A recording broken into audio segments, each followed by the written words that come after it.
Jusqu'à 9h, Good Morning Business. Il est 8h17 et je suis avec Bernard Laporte, le président de la Fédération française de rugby. Bonjour Bernard Laporte. Bonjour. Pardonnez-moi, mais vous êtes nul au sport parce que 500 000 salariés à la culture, 500 000 dans le sport.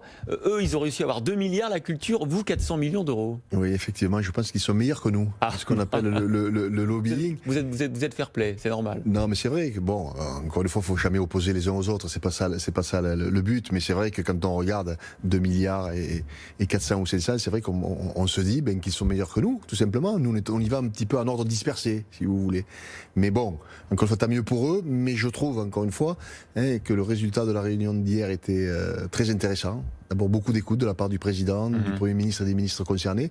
Et donc, nous étions ravis, le mouvement sportif et les acteurs du sport, tout simplement d'être considérés, écoutés et des propositions qui ont été faites. Alors, ce que vous avez obtenu d'abord, c'est peut-être la perspective en décembre, il faut l'espérer, de la réouverture des entraînements, notamment pour les jeunes qui ont besoin de faire du sport, 1 heure par jour, on dit en général.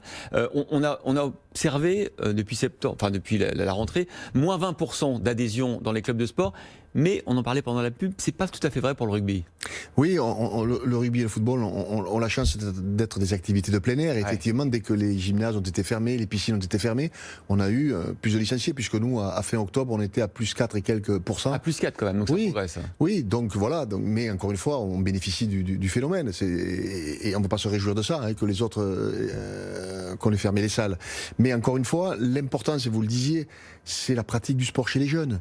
Un jeune, il ne peut pas simplement vivre de l'école et de sa famille. Il a besoin de sport, il a besoin du côté social, éducatif du sport. Et c'est le docteur Simès qui le disait hier lors de la réunion. À cet âge-là, il faut faire 1 heure de sport par jour. Bien sûr qu'on en est loin. Et puis aussi, la problématique, c'est que quand ils sortent de l'école, et surtout dans les quartiers difficiles, ils ne montent pas dans leurs appartements, ils restent en bas et malheureusement ils peuvent prendre des chemins beaucoup moins vertueux que ceux du sport.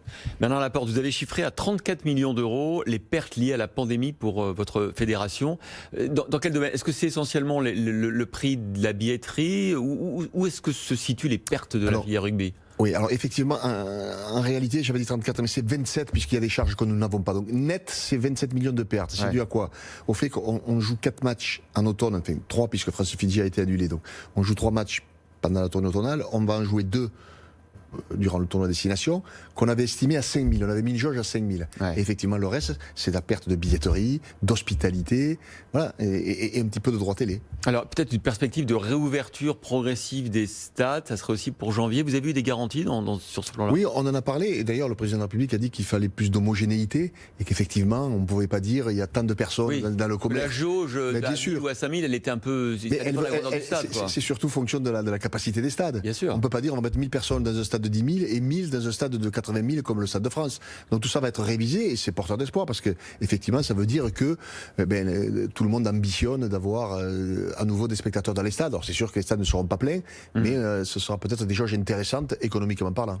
Un petit pas de côté là, quand vous regardez vos amis du football et les déboires des droits de transmission qui ont atteint des sommets peut-être qui n'étaient pas réalistes, les déboires de Mediapro, le foot français qui lui vraiment est au bord d'une crise incroyable.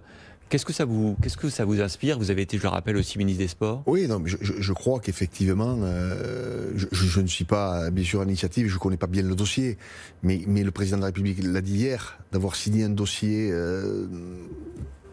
aussi, comment dirais-je, avec peu de précautions. Finalement, et c'est ce qu'il a dit. C'est intéressant ce que vous dites. Emmanuel Macron a porté un jugement sur le foot. Lui, il dit qu'il aurait averti en disant attendez, ça semble trop beau, quoi. Ça semble être le Père Noël, cette proposition. Grosso modo, c'est ce qu'il a dit. Il a dit qu'il les avait prévenus en disant attention. Le foot, ça semble beau. Le milliard. Oui, ça semble beau, mais soyez sûrs que ça existe entre guillemets.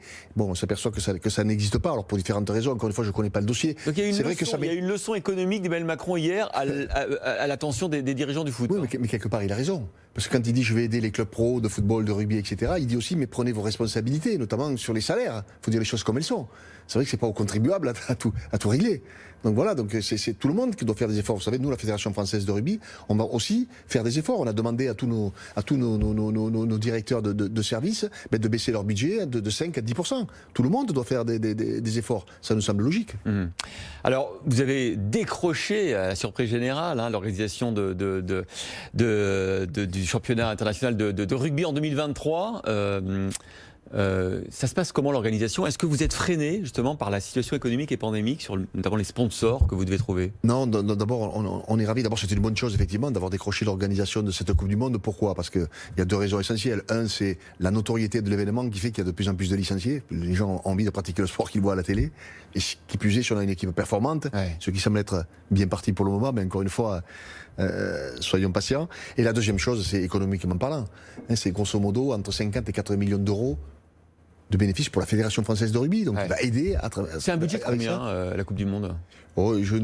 Exactement, je peux pas vous le dire exactement. C'est à mon avis, ça avoisine les 500-600 millions d'euros. Oui. Dont 10% dont vous espérez de résultats, je veux dire. Bien sûr, et tout ça pour aider et pour accompagner le monde amateur. Mais encore une fois, pour répondre à la question, on est ravis. Parce que ça marche très très bien, le partenariat, le sponsoring comme on dit, on a beaucoup de boîtes qui nous accompagnent. Il n'y a pas d'entreprise qui hésite compte tenu du contexte? Non. C'est suffisamment loin 2023? Oui, et toutes les entreprises qui s'étaient engagées un petit peu avant ou au départ de l'épidémie nous ont suivis. Au contraire, on est ravis, on les remercie, on est ravis. Et de ce côté-là, c'est bien parti. Maintenant, la billetterie sera lancée fin mars, et la billetterie, c'est un gros morceau, effectivement, fin mars 2021. Dans le budget. Fin mars 2021. 2 ans avant. D'abord pour les licenciés, à la famille, comme on dit, et ensuite, bien sûr, à tout le monde. Et en termes d'organisation, tout se déroule selon le plan que vous avez prévu? Oui, d'abord Claude Hattier, qui en est le directeur général, le directeur exécutif, et qui maîtrise ça de façon extraordinaire, puisque bon, il a déjà organisé des Coupes du Monde, il a organisé 2007, il a aidé le Japon à gagner 2019, donc c'est quelqu'un qui maîtrise vraiment bien son sujet, et de ce côté-là, sincèrement, oui, on est ravis, on est d'abord content de l'avoir, et c'est pour le moment bien parti. Alors c'est évident qu'on a hâte que cette épidémie se stoppe, parce que si pendant 2023 il y avait cette épidémie, je parlerai certainement pas de la même façon, mais bon, c'est dans 3 ans, et puis on a espoir, il y a les vaccins qui arrivent, etc. Donc voilà, on est sur la bonne voie. Donc pour l'instant, tout est en phase. Voilà. Je reviens quand même sur ce plan de 400 millions d'euros. Il y a notamment le volet exonération de charges patronales et salariales. C'était une demande qui était très forte de votre part? C'était une demande du monde professionnel, des clubs professionnels, effectivement. Et ils ont obtenu, puisque l'enveloppe fait en tout 105 millions d'euros, 35 millions d'euros par mois. Donc effectivement, exonération des charges, octobre, novembre et décembre. Voilà, c'est un bon accompagnement pour le monde professionnel qui en a réellement besoin, puisqu'effectivement, si je prends le cas du rugby, le rugby ne vit pas des droits télé comme ça peut être le cas dans le football. Nous, 80%, 75%, c'est les gens qui viennent au stade, ce qu'on appelle la billetterie, les hospitalités, mis sur le partenariat. Les adhésions. Et donc, voilà, oui, il y a un réel manque à gagner chez les clubs professionnels. Et vous l'avez dit, ça vous a fait réviser à la baisse ce que coûte cette pandémie pour le moment au rugby français, à 27 millions grâce notamment aux exonérations de charges. Nous, c'est la Fédération française de rugby, donc on est aussi organisateur d'événements. Donc on a une perte de billetterie aussi, comme on vient d'évoquer. Donc on va rentrer dans ce plan, de ce plan de fonds de solidarité billetterie. Donc on en est ravis. On va certainement aussi bénéficier des charges, des exonérations de charges sociales. Donc voilà, donc je crois encore une fois que le gouvernement, le président de la République ont répondu aux attentes. Alors oui, on peut toujours dire c'est peu par rapport à la culture, oui, mais c'est beaucoup par rapport à ce qu'on avait, parce que finalement, en certains moments, on se sentait un petit peu, pas déconsidéré, mais c'est vrai que, mais parce qu'on manquait aussi certainement d'organisation, le monde du sport. Il faut dire les choses comme elles sont. À un moment donné, il faut être plus lié, il faut être beaucoup plus fort dans ce qu'on appelle le lobbying. Mais bon, moi j'ai beaucoup apprécié le préambule du président de la République, qui a dit bien sûr qu'il maîtrisait bien tout ça, qu'il était conscient que les jeunes devaient à nouveau aller dans les clubs de sport, qu'il fallait accompagner le monde professionnel, les fédérations, parce qu'effectivement le huis clos générait un manque à gagner. Il y a les fédérations qui sont inquiètes de la possible faillite de certains de leurs clubs. C'est moins le cas dans le rugby, vous nous dites, Oui, alors les clubs professionnels, ils sont dans la difficulté. Il faut bien mesurer qu'il y a les clubs amateurs et les clubs professionnels. Ouais. Mais je crois que les clubs professionnels, que ce soit dans le foot, dans le rugby, dans le hand, chez masculin, féminin, tout le monde est dans la difficulté. Parce que là, finalement, il y a les charges qui sont à 100% et il y a très peu de recettes. Donc c'est eux qu'il faut vraiment sauver. Parce qu'encore une fois, ils sont quand même la représentation du sport au quotidien.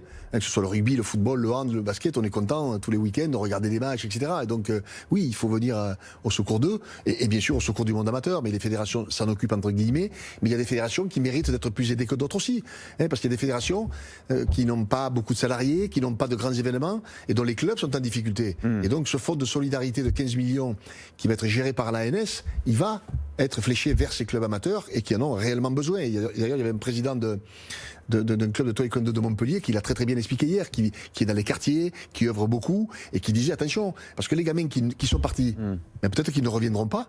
Ça, c'est la première des choses. D'où le fonds de 100 millions d'euros dégagé pour qu'on appelle le pass sport, pour aider encore une fois les familles à payer les licences et que ces gamins reviennent dans les écoles de sport.